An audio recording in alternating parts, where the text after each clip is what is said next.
Alright, I thought I'd show you guys my two customized Mad Catz TE2 fight sticks. If you're interested in customizing your own, I'm going to show you how to prepare the artwork, how to print it, and then how to install it. You guys can find the blank template for Mad Catz in the link in the description. When you open it, it'll already be sized right. It's like 13.5 by about 8.5. So you just want to double check those settings, make sure the resolution's at 300 dpi, which it should be. Then you want to go to Image, Mode, and make sure it's on CMYK color, not RGB, since this is for print. Now you're ready to work in your template. The buttonholes and the frame are already on a different layer, so you'll just work underneath those layers, create your artwork. You guys want to also make sure whatever material you're using to actually create your artwork is high resolution. If you're taking any small images and having to stretch them really huge to fit the canvas, it's probably not going to look really good when you print it out. I'd suggest staying within this yellow area for your main design and any kind of typography. If you got your gamer tag or a logo, you don't want the edges to get cut off.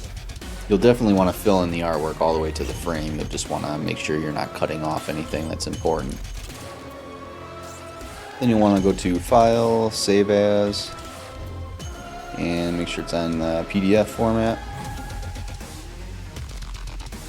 You can click the Save a Copy box and uncheck the Layer box, and then it'll kind of shrink the file size down quite a bit. Hit Save. Hit OK for any boxes that pop up.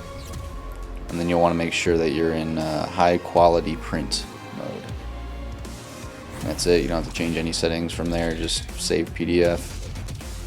But then once you have this file ready to go, you pretty much just put it on a disk or a USB and take it into Alpha Graphics or Kinko's or any of those places that do printing. You just want to tell them to print the file to the document size, not to stretch to fit or anything like that. And they'll most likely use like an 11 by 17 to get it on the right size paper. And when you take this to get printed, they're going to ask you what kind of paper you want.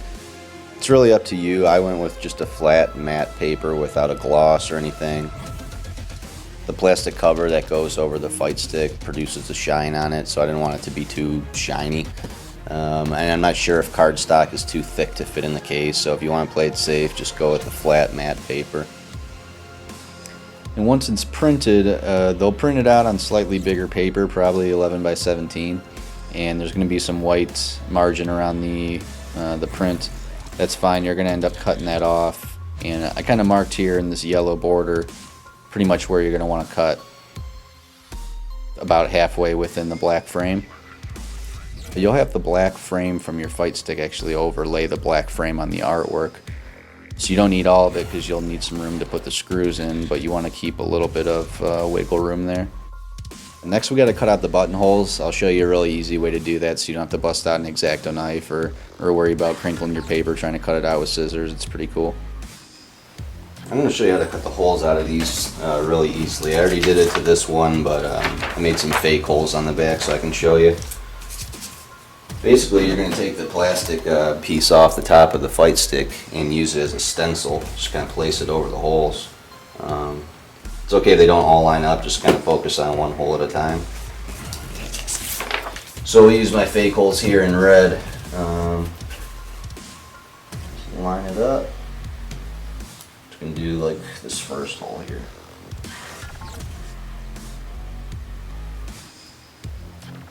You're basically just going to perforate it with a pen. Done.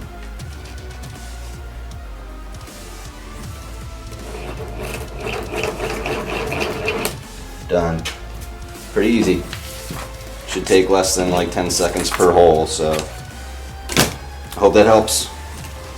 Awesome. Now your artwork's printed out, it's cut, and it's ready to install. I'll show you guys how to do that next.